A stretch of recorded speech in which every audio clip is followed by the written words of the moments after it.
कहने को जी तो बहुत कुछ चारा, पर नहीं कहता हूँ कि मुझसे कोई खता ना हो जाए। और मुश्किल से हमें मिला है ये प्लेटफॉर्म कुछ बात करने के लिए। कुछ बोलने से पहले हम जुदा ना हो जाए, कुछ बोलने से पहले हम जुदा ना हो जाए। हेलो दोस्त, आदाब, नमस्कार, सत श्री अकाल। मैं आपका अपना नाचीज उस्मान भाई। आज मैं बात करने वाला हूँ अमेरिका और इजराइल में जो युद्ध दूसरी मरतबा छिड़ा है, और इसमें सबसे ज़्यादा नुकसान किसका होने जा रहा है, और सबसे ज़्यादा कौन सा देश बर्बाद होगा, और सबसे ज़्यादा छोटे व्यापारी और छोटे देश को बर्बाद होगा और नुकसान भी होगा। आइए हमारे वीडियो में आप सबका स्वागत है। उम्मीद करता हूँ स्वस्थ होंगे, मस्त होंगे, और हमारे नए चैनल पर होंगे तो सब्सक्राइब करके आइएगा और प्यारा सा लाइक कर दीजिएगा। मैं ये बताना चाह रहा हूँ कि अमेरिका ये जो जुल्म कर रहे हैं, और जब भी सीज फायर करते हैं तो इतने नामर्दी वाला बात करते हैं, सीज फायर के उल्लंघन करके, और फिर से अपना हथियार इकट्ठा कर लेते हैं, और उसके बाद ईरान के साथ फिर से हमला करना शुरू कर देते हैं। तो हम ये बात कहना चाह रहा हूँ कि ईरान को भी होशियार हो जाना चाहिए, और ईरान को पूरी तरीक़ा से, वो तो हकीकत में शेर है और बब्बर शेर है, और अमेरिका जो बोल रहा है कि मैं सुपर पावर हो, उनको बता दिया गया है कि तुम सुपर पावर नहीं हो, बल्कि एक बुज़दिल हो और एक नादान और एक बचपना वाला हरकत करके जो छोटे छोटे देश है उन पर अपना जुल्म से शासन और अपना हुकूमत कायम करना चाहता है। और वो ज़माना वाला अंग्रेज़ है जो किसी छोटे देश पर कब्जा करके और कहता था कि हमारा ये देश है। उसी तरह अमेरिका भी कर रहा है। तो अमेरिका को इस मरतबा शेर से पला पड़ा है, और उन्होंने पिछले फरवरी में दिखा दिया, ईरान ने अपने बड़े लीडर को कुर्बान करके, और वो सर नहीं झुकाया, बल्कि सर नहीं झुकाया मगर ईरान को, अमेरिका को और इजराइल को बता दिया कि तुम जालिम हैं और तुम्हारा जो भी गलती होगा उसको माफ़ नहीं किया जाएगा। मगर ईरान इंसानियत को हमेशा अपने साथ रखा है, और इंसानियत वाला हमेशा पहल करता है और इंसानियत वाला बात करता है।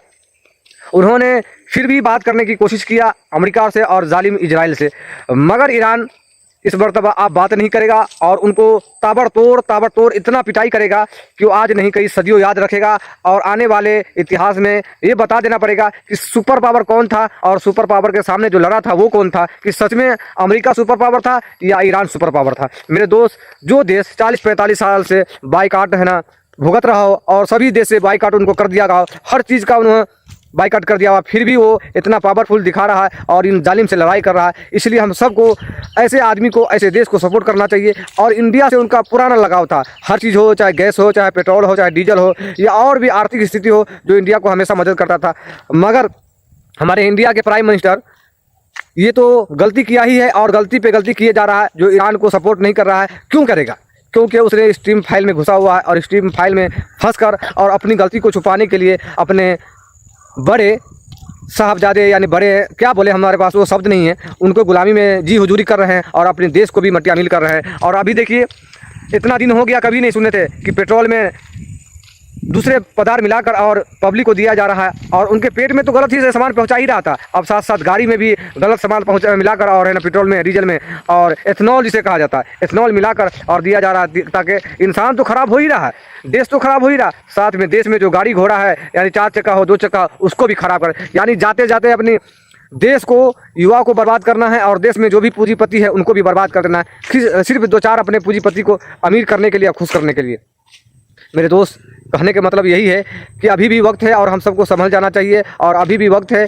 ऐसे नेताओं को बहकावे में नहीं आना चाहिए। अपना वोट देने से पहले एक मरतबा सोचना चाहिए, और एक मरतबा समझना चाहिए कि मैं किस पार्टी को वोट दूंगा, और जो पार्टी को वोट दूंगा हमारे बच्चे के लिए, और हमारे नौजवान के लिए, और हमारे घर के लिए, हमारी ज़िंदगी के लिए वो क्या कर सकते हैं।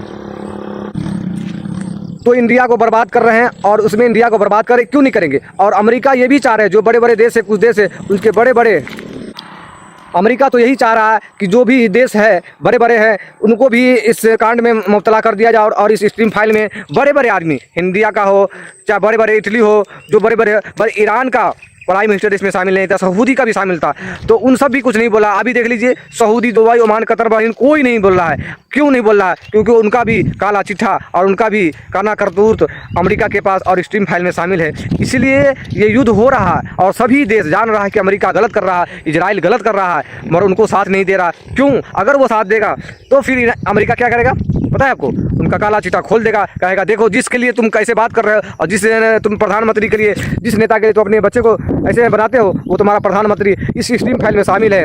इसलिए ये सारा देश है ना, उनकी जी हुजूरी में, जी गुलामी में कर रहे हैं। तो मेरे दोस्त, इस बात को आप समझिए कि आपके आला अधिकारी, आपके बड़े हैं, अगर गलत काम कर रहे हैं तो उसका असर छोटे पे जरूर पड़ेगा। अगर कोई आदमी अच्छा काम कर रहा है उसका बड़ा, तो छोटे पे जरूर उसका असर पड़ता है। तो इसीलिए ये सारा खेल इस बात का चल रहा है। और अमेरिका जिस देश को चाहता है अपने कब्जे में कर लेता है, उसका कारण यही है कि उनके बड़े बड़े नेताओं को, बड़े बड़े है ना कुर्सी वाले को अपने कब्जे में, या गलत तरीके से हो या कुछ अच्छे तरीके से हो, अपने कब्जे में फंसा लेते हैं और उसके बाद उसको उसमें बंद कर देते हैं। और जो कहते हैं वही उसको करना पड़ता है, और नहीं तो उनको काला चिट्ठा उनके आवाम के सामने पेश कर देंगे। तो मेरे दोस्त, आप लोग को इस युद्ध में बहुत कुछ नुकसान होगा। अब ये युद्ध रुकने वाला नहीं है, अब ये युद्ध और भयंकर से भयंकर होने वाला है। हमारे वीडियो में भी देख सकते हैं। और अमेरिका को बड़े बड़े शहरों पे अब हमला होगा, क्योंकि ईरान ने अब सोच लिया है। और ईरान के लिए हम सबको सिर्फ इतना कर सकते हैं कि दुआ तो करना पड़ेगा ईरान के लिए, कि जहाँ भी ईरान है, ईरान की नागरिक है, अल्लाह उसको सलामत रखे और उनकी ताकत दे। और वीडियो में आप देखते हुए होइएगा कि वहाँ की महिलाओं ने आपका माल संभाल लिया है, और महिलाओं ने सोचा है कि आप हिम्मत से जिए तो जी लेंगे, वरना जामे शहादत पी लेंगे। क्योंकि अब वहाँ की महिलाओं ने भी अपने सर में कफन बांध लिया है और अपने कंधे पर हथियार उठा लिया है। अब अमेरिका को उनके पैर से वापस नहीं जाने देगा, बल्कि उनके घुटने के बल उनको वापस जाना पड़ेगा। तो मेरे दोस्त, मैं ये इसी बात को बता रहा हूँ आप लोग को, इस बात से आप अकदम हो जाइए, वाकिफ़ हो जाइए। क्योंकि अमेरिका और इजराइल जो भी कर रहा है वो सही नहीं कर रहा है, और बिल्कुल सही नहीं कर रहा है। और पूरी दुनिया को इस जुल्म के चक्कर में जो आदमी स्ट्रीम फाइल में न भी शामिल है, जिस देश का प्रधानमंत्री न भी शामिल हो, जिस देश के बड़े अधिकारी न भी शामिल हो, उस देश को भी वो अपने जुल्म के शिकार में सबको समेट लेंगे और उस जुल्म में सबको है ना प्रसार कर देंगे।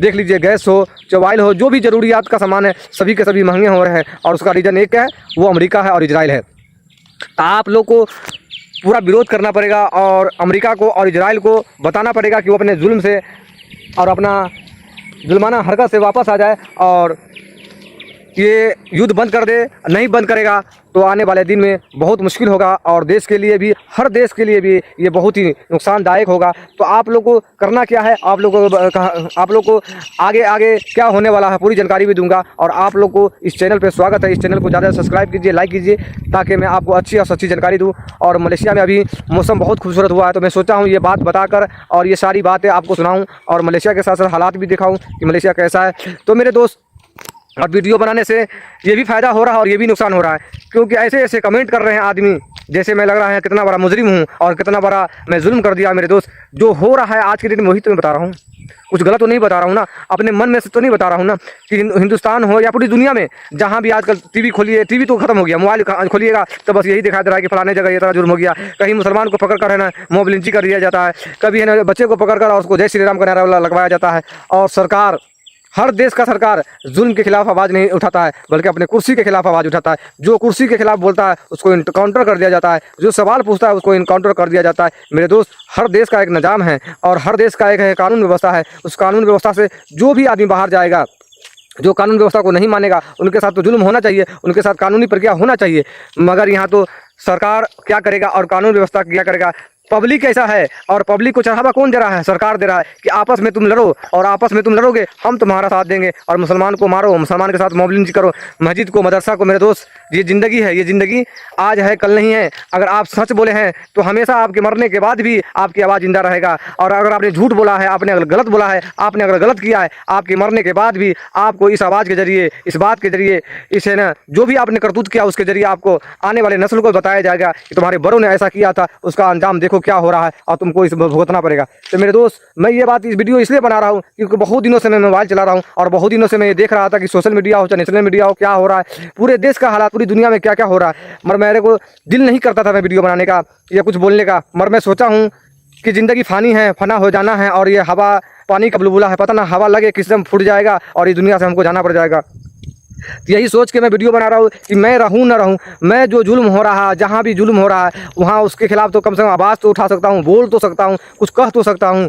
क्यों नहीं कहूँ? क्योंकि हम हिंदुस्तान के रहने वाले हैं, और हिंदुस्तान में इसी बात की लड़ाई चल रहा है, इसी बात का कसमों कसम चल रहा है दोनों तरफ से, पक्ष से और विपक्ष से। सरकार भी चाह रहा है और विपक्ष भी चाह रहा है। सरकार चाह रहा है कि जो हम कहें वही होना चाहिए, विपक्ष कह रहा है कि हमारा हिंदुस्तान आज़ाद हुआ 1947 में, वहाँ पर भी एक संविधान बना, और संविधान बनने के लिए कई मेहनत करना पड़ा, कई महीने तक मेहनत करना पड़ा। बहुत सारे पढ़े लिखे बाबा साहब भीमराव अंबेडकर और उस टाइम के बड़े बड़े महान व्यक्ति, जिन्होंने संविधान को लिखा और संविधान को लिखकर ये बता दिया कि इससे हमारा देश जब तक दुनिया कायम रहेगा, जब तक हमारा हिंदुस्तान कायम रहेगा, ये संविधान से चलेगा। यहाँ सभी धर्मों को सम्मान किया जाएगा, सभी धर्मों को अपनी खुली आज़ादी है कि अपने धर्म को अपने घर में जैसे मर्जी वैसे रहे, अपने धर्म को जैसे मर्जी वैसे पालन करे। मगर आज की सरकार और आज का सिस्टम बिल्कुल एक तरफा फैसला कर रहा है। चाहे सुप्रीम कोर्ट हो, चाहे नेशनल कोर्ट हो, चाहे हाई कोर्ट हो, सभी में आप देख लीजिए ऐसा फैसला होता है जैसा लगता है कि एक पक्ष को सर पे रखा गया और एक पक्ष को पैर से कुचला जा रहा है। मेरे दोस्त, ये ऐसा हिंदुस्तान नहीं था। 2014 में जब नई सरकार का ऐलान हुआ और 2014 में जब उनकी पार्टी जब चुनाव लड़ रहे थे तो हम लोग भी सोच रहे थे कि नई सरकार आएगा, चलो पुराने सरकार ने जो भी कमी है या नहीं है उसको हटाओ, नया सरकार आएगा तो जनता के साथ कुछ अच्छा व्यवहार होगा, जनता के साथ खुशहाली होगा, जनता है ना, हमारा देश आगे बढ़ेगा, युवा आगे बढ़ेगा और देश में है ना रोजगार बढ़ेगा। मगर ऐसा नहीं हुआ मेरे दोस्त। आज हमारा देश कर्ज के मामले में पाकिस्तान से भी आगे निकल गया है। आप बताइए, ऐसा दिन नहीं देखना पड़ा था 2014 से पहले, जो हमारा देश इतना है ना कमज़ोर था, फिर भी हम पाकिस्तान से ज़्यादा कर्जा नहीं लिए थे। आज पाकिस्तान भी हमसे कम कर्जे में है और पाकिस्तान से ज़्यादा हम कर्जे में ले लिए। बताइए, 2014 के बाद ये भी सफलता हमको मिल गया है। और जो नेशनल मीडिया है उनका भी दर्जा इतना गिर गया है कि बताने के लायक नहीं है। पाकिस्तान से रैंक में वहाँ से भी गिर गया, जिससे बार बार पाकिस्तान का नाम लिया जाता है। कोई सा भी डिबेट हो, छोटा हो या बड़ा हो, पाकिस्तान ने ऐसे कर दिया, पाकिस्तानी चले जाओ, पाकिस्तान में घर बना ले, तुम यहाँ के रहने वाले नहीं। आज उस पाकिस्तान से भी हर चीज़ में हम नीचे आ रहे हैं। ये बहुत ही दुर्भाग्यपूर्ण है। जो दूसरे के निवाले पड़ता था, आज हमारा देश भी उसी हालात पे, उसी कगार पे खड़ा हो गया। और इसका रीजन क्या है, इसका कारण क्या है? बस एक ही चीज़ है, जो भाजपा की 2014 में उसकी पार्टी की कुल रकम कितना था, आज उसकी पार्टी का कुल रकम देखा जाए, उनकी है ना बैकग्राउंड चेक किया जाए, उस पार्टी का बताया नहीं जा सकता है। और जो भी इस पर सवाल पूछेगा, पता ना उसके साथ क्या क्या किया जाता है। मेरे दोस्त, हिंदुस्तान यही है। जब हिंदुस्तान आज़ाद हुआ था तो उस टाइम के प्रधानमंत्री खुशी मना रहे थे और सभी आदमी खुशी मना रहे थे। और वहीं पर एक बूढ़ी माँ थी, वो निकली और बोली कि सब खुशी मना रहे हैं, तुम नेता बन गए, फलाना नेता बन गया, तुम प्रधानमंत्री बन गए, हमको क्या मिला बताओ। उन्होंने कान पकड़ कर उनसे पूछा कि हमें क्या मिला, तो उन माँओं से और बूढ़ी माँ से कहा गया कि तुम्हें जो मिला है आज तक किसी को नहीं मिला था, अब हिंदुस्तान के सभी आदमी को वो चीज़ मिला है। हमें तो प्रधानमंत्री पद मिला है, मगर तुम सबको वो चीज़ मिल गया है, तुम चाहो जो चाहोगे वो कहोगे, तुम चाहोगे जो बोलोगे। और कॉलर पकड़ के बोला, यही तुम्हें आज़ादी मिला है, तुम एक प्रधानमंत्री के कॉलर पकड़ के पूछ सकते हो कि तुम्हें मेरे लिए तुम क्या कर सकते हो। तो मेरे दोस्त, आज़ादी इसी को कहा जाता है कि प्रधानमंत्री हो, चाहे राष्ट्रपति हो, चाहे ना सांसद हो या विधायक हो या मुखिया हो या है ना वार्ड मेंबर हो, जनता उसको अपना वोट देता है, जनता उसको अपना अधिकार देता है। तो अपने सरकार से, अपने सिस्टम से सवाल पूछ सकता है, मगर ऐसा नहीं है। अभी एक है ना थालापति जी है ना, सीएम बने हैं, उन्होंने अपने युवाओं के लिए अपने स्टेट में जो भी काम कर रहे हैं, उनके युवा, उनके है ना स्टेट के आदमी बहुत खुशहाल है। ऐसा होना चाहिए। जिस तरह एक घर के आदमी अपने घर में 10 परिवार में एक लीडर होता है, एक मुखिया होता है, पूरे परिवार उसको कमा कर देता है और कमा कर देने के बाद वो निज़ाम वो चलाते हैं। किसी परिवार 5 बेटा है, उसमें से एक बेटा 2000 देता है, एक बेटा 5000 देता है, एक बेटा 20000 देता है। मगर वो जो घर के मुखिया होता है उसको हैंडल करता है, उसको अपने निज़ाम से चलाता है और खर्च करके भी कुछ ज़मीन लेते हैं, कुछ मकान लेते हैं, कुछ अपने बच्चों के लिए ना सेव करते हैं। इसीलिए घर के गार्जियन बनाया जाता है। और उसी तरह मुखिया हो या वार्ड हो, चाहे विधायक हो, चाहे जो भी एमएलए हो, जो पद दिया जाता है, क्यों दिया जाता है कि आपको 5 साल तक अपने क्षेत्र का विकास करना है, आपके 5 साल तक अपने क्षेत्र में जो भी कमी हो उसको है ना पूरा करना है, और जनता को जो गलत हो रहा है उसको आप सही करना है। मगर ऐसा कभी हुआ है? और हमारे हिंदुस्तान में जब से मैंने होश संभाला हो, मैं यही देखता आया हूँ कि नेता बनने से पहले सीना ठोक ठोक के दावा करता है कि हम पूरा कर देंगे, हम पूरा कर देंगे। मगर नेता बनने के बाद, मुखिया बनने के बाद, वार्ड मेंबर बनने के बाद या विधायक या जो भी बनने के बाद, मेरे दोस्त, ऐसे वो कारनामे करते हैं कि सुनने के बाद शर्म से सर नीचे हो जाता है और दिल फट जाता है कि हमने वोट दिया था उसको, हमने अपना अधिकार दिया था उसको, आज हमारे साथ क्या सिला कर रहा है। और अगर कुछ अच्छे काम करते हैं तो इतना फ़ोटो खिंचवाते हैं, इतना बैनर लगवाते हैं कि उस बैनर को और उस फोटो के पैसे अगर गरीब में दे दे, उस फोटो का पैसा, उस बैनर का पैसा अगर किसी कमज़ोर पे खर्च कर दे, वो भी खुशहाल हो जाएगा। मगर नहीं, एक काम करते हैं और इतना विज्ञापन कर देते हैं कि लगता है कि पूरे हिंदुस्तान आसमान में पहुंच गया है और ज़मीन में उसका कोई वजूद नहीं, सिर्फ आसमान में ही है। मेरे दोस्त, एक काम करते हैं और यहाँ 99 काम को आप है ना बेड़ा गर्क कर देते हैं। तो ऐसे काम करने से पहले एक मरतबा सोचिए कि 5 साल ही आपको मिला हुआ है, 5 साल के बाद आप चेंज भी हो सकते हैं। और ये ज़िंदगी जो मिला हुआ है, ज़िंदगी एक मरतबा मिला है। या आप विधायक हो, या आप नेता हो, चाहे प्राइम मिनिस्टर हो, चाहे पुलिस हो, चाहे दरोगा हो, चाहे एक आम इंसान हो, सबको ज़िंदगी एक मरतबा मिला है मेरे दोस्त। ये दोबारा ज़िंदगी नहीं मिलेगा। अगर आप मेरे को मर्डर कर दीजिएगा या मैं आपको मर्डर कर दूंगा तो उसे कुछ होने वाला नहीं है, दोबारा कोई लौट के आने वाला नहीं है। मगर आपके अच्छे बात को लिखा जाएगा, अच्छे काम को लिखा जाएगा। अगर आपने गलत किया है तो गलत भी लिखा जाएगा, अगर आपने अच्छा किया है तो अच्छा भी लिखा जाएगा। मगर एक इंसान को मर्डर करने से क्या मिलता है? कुछ नहीं मिलता है, सिवाय हाई के कुछ नहीं मिलता है, सिवाय बदुआ के कुछ नहीं मिलता है। अभी भरत तिवारी था, जिनका नाम कोई नहीं जानता था, जिनका नाम कोई नहीं जानता था, मगर वो जो भी कर रहा था अपने अवाम के लिए, अपने आसपास के जो गरीब तबके के महिलाएं थे, बुजुर्ग थे, उनकी आवाज़ बन रहा था। और उनको सवाल क्या पूछ रहे थे? सरकार से सवाल पूछ रहे थे। और सरकार का दायित्व बनता था कि वो सरकार वो काम करके दे, सरकार जनता को खुशहाल करके दे। मगर ऐसा हुआ नहीं। जब सरकार से सवाल पूछने लगा तो उनको इनकाउंटर कर दिया गया। न रहेगी बांस न बाजेगी बांसुरी, हमारी बिहार की कहावत है, न रहेगी बांस न बाजेगी बांसुरी, और उसको इनकाउंटर करके समाप्त कर दिया गया। तो ये मैं कहना चाह रहा था यही बात कि आप लोग सरकार से सवाल पूछने पर सरकार को भी इस बात को, सरकार को भी ये बात कहना चाहिए कि उन्होंने सरकार से क्या मांगा। वो अपने लिए मकान तो नहीं मांगा या अपने लिए बैंक बैलेंस नहीं मांगा। अगर वो हथियार भी उठाया था तो हथियार उठाकर वो किसी को नहीं कुछ किया था, वो किसी को कुछ नहीं किया था, किसी को कुछ नहीं कहा था। क्यों नहीं कहा था? ये मलेशिया का हमारा पूरा व्यूअर देख सकते हैं, व्यूअर। और मैं ये कहने चाह रहा हूँ, अभी मेरी मलेशिया की टाइम हो रहा है, करीब करीब 7 बजने जा रहा है। और मैं ये बात आप सबको वीडियो रिकॉर्ड करके मैं बताने जा रहा हूँ। जो आदमी अनशन पे बैठे हुए थे उनको ही गिरफ्तार करके, और करीब 19-20 दिन से वो अनशन पे बैठे थे, और उनको गिरफ्तार करके पता ना कहाँ ले गए हैं, नहीं ले गए हैं, अभी तक किसी को पता नहीं चला है। मेरे दोस्त और मेरे अजीज साथी, जिंदगी बहुत ही मुख्तसर सा है, जिंदगी बहुत ही छोटा है, मगर जितना ही दिन का जिंदगी मिला है, अब सच बोलिए, हक बोलिए और जुल्म के खिलाफ आवाज उठाइए। पता ना अगला पल आपका हो या ना हो, इससे बेहतर है कि आप अभी बोलिए और अभी आवाज उठाइए।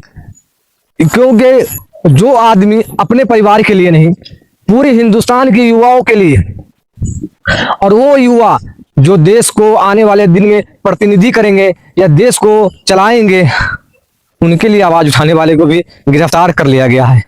मेरे दोस्त, बहुत ही दुख हुआ, मगर मुस्कुरा इसलिए रहा हूं कि जिस सोने की चिड़िया को अंग्रेज ने लूटा था, अब ये अंग्रेज के कुछ चाटुकार भी लूट रहे हैं। और मैंने सोशल मीडिया से ही देखा हूं। क्या देखा हूं? क्योंकि अब वहां गुजरात में एक ऐसे बात हो रहा है और सभी थानों में ये बता दिया गया है कि अब छोटी मोटी हर चीज पर खबर रखा जाएगा। वीडियो बनाने से लेकर व्हाट्सएप की रिकॉर्डिंग, आप है ना ईमो इस्तेमाल कर रहे हैं, ट्विटर इस्तेमाल कर रहे हैं, वो सारे पर सरकार की नजर रहेंगे। और सरकार की नजर रहेंगे, साथ में पुलिस प्रशासन जरा से भी डाउट होगा तो आपको उठाकर पूछताछ करेंगे। और खास करके इनको और इनको तो ज्यादा निशाना पे लिया है, 99% इनको और इनको निशाने पे लिया है। और उन्हीं से मुताल्लिक सारी बातें बताया गया है। मैं विस्तार से बता नहीं सकता हूं क्योंकि अभी तो हालात बिगड़ा हुआ ही है और बिगाड़ने की स्थिति में जो सरकार है, इसलिए मैं इशारे में बताया हूं। इस पर और इसका ज्यादा निशाना है। मगर जिंदगी तो मौत कल आनी है, आज आ जाए डरता कौन है। मैं शुरू में ही शायरी सुनाया हूं। ये मतलब यही बनता है क्योंकि सरकार की मंशा क्या है और सरकार कितने दिनों तक चलेगा ये पता नहीं है।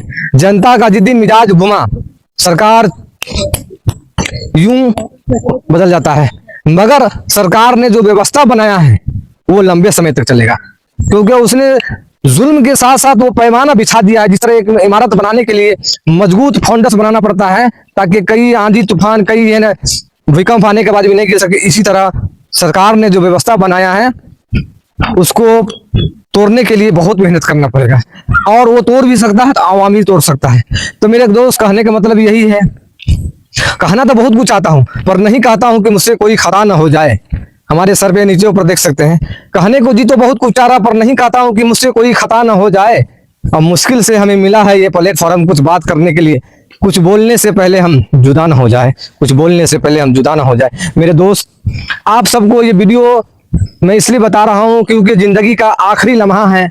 अब पता ना ये दिन मिले न मिले, तो आप लोग जो बोलिए वो सच बोलिए, जो हक बोलिए, और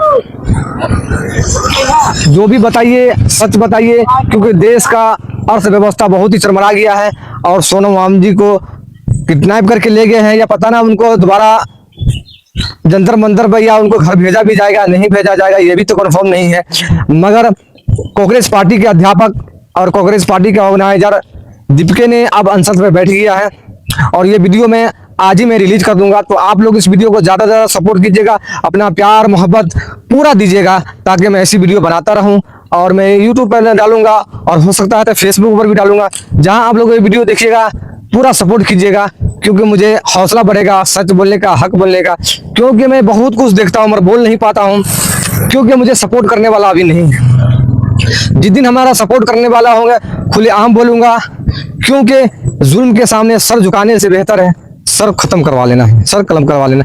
ईरान ने वही दिखाया है, 45 साल पाबंदी झेलने के बावजूद भी उन्होंने सर नहीं झुकाया, बल्कि अपना सर कलम कर लिया। वही हाल हर इंसान का सोच होना चाहिए, क्योंकि जुल्म के सामने सर झुकाने से बेहतर है अपनी दुनिया सुरक्षित हो जाना मेरे दोस्त।